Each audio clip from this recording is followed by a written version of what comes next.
ગુજરાત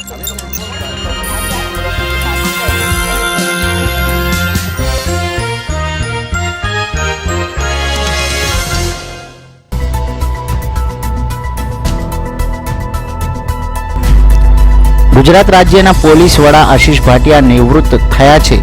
ચૂંટણી પહેલા તેમને એક્સટેન્શન મળ્યું હતું અને એક્સટેન્શન હવે પૂરું થતા કોણ ડીજી બનશે તેના પર લોકોની નજર હતી।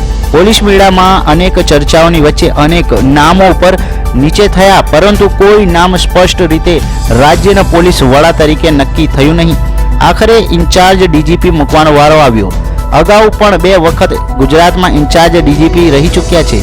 ત્યારબાદ રેગ્યુલર ડીજી મૂકવાનો ટ્રેન્ડ શરૂ થયો હતો, પરંતુ ફરી એક વખત ડીજીપી રેન્કના અધિકારીઓ હોવા છતાં ઇન્ચાર્જ ડીજીપી મૂકવાનો વારો આવે છે।